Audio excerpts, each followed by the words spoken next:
Billy, I think the media day already peaked before you even started asking your questions here. But I mean, just to be fighting here, this event, main card, New York. I mean, can you put into words what this means to you?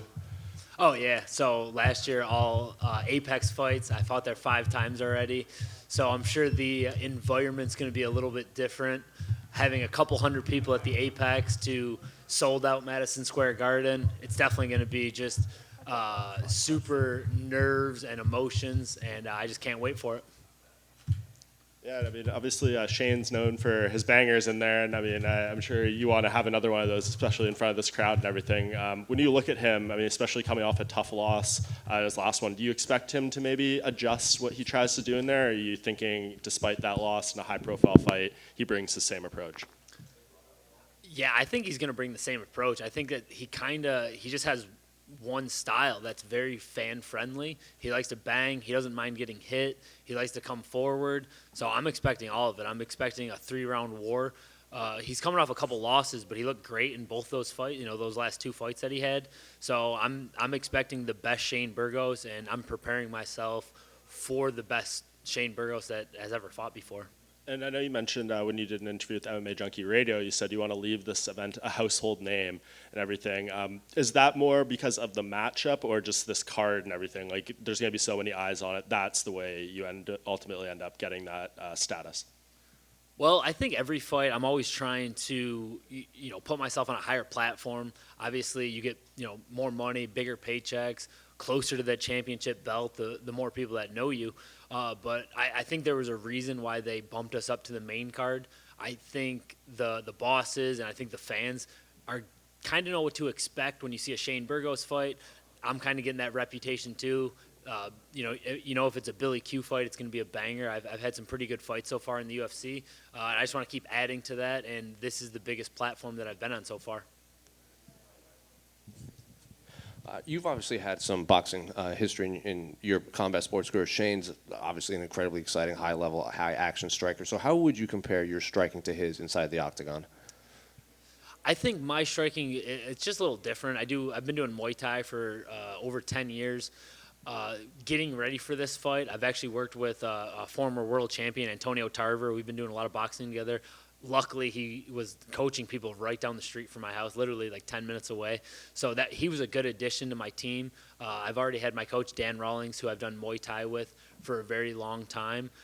I like to think that I'm a little more elusive. I don't like to get hit as much where he's just coming forward. But I think this fight, we're both going to take some damage. Shane also has, I think, 5 or so submissions, just as many knockouts. So what do you make of his grappling in there as well? People don't really talk about his grappling, but I'm sure you see a lot we don't. Absolutely. I think he's got a very underrated ground game. So people that DM me, like, oh, just go there and take him down and submit him. I don't think it's that easy. So I'm not sleeping on any part of his game. I think we're both very well-rounded fighters. I think we're going to go into this fight with both have our own game plans, and I think whoever makes that mistake is going to lose because of it. We hear Paddy Pimblett's here this week. You run into him? No, I haven't seen him yet. Why the dislike for Paddy? It's not my dislike for Paddy. It's just I've seen, he's obviously blown up quite a bit. He's got a zillion followers, and he's just kind of unproven right now. He's 1-0 in the UFC. I was 1-0 in the UFC a long time ago.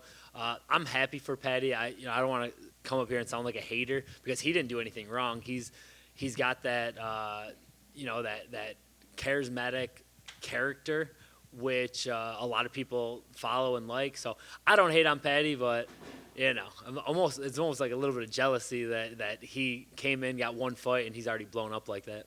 Have you considered growing the hair, seeing how things change? You know what? It's the hair and it's the accent. I think there's you have like the McGregor, the Darren Till. I think Americans love people that kind of sound a little bit different than us, and they're attracted to that. And I think he has like that perfect. He's got the goofy haircut. He doesn't necessarily look like a fighter, and he's pretty funny with some of the things that he says. So I'll give him credit. I'm definitely not a hater. He can go collect his money. I'm just focused on myself, and I got a tough opponent in front of me, so I can't be worried about what he's doing. Hey, Billy, right here. Just wondering, you had talked about after your last one, I want that MSG card. Can you just walk me through, getting the phone call where they tell you, Billy, it's happening, MSG, you're on it? You got it.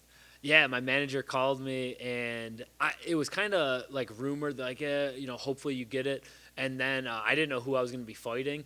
And just talking to him and them kind of talking about the featherweight division and being 4-1 in the UFC, I think they thought that it was finally time for me to get that top 15 opponent.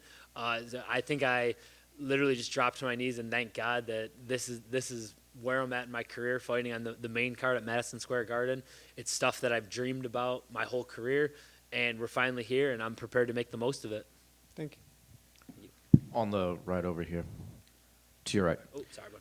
So the hometown, Ransomville, is on the other side of the state, but are you getting some hometown folks coming? You got people coming to the fights a lot?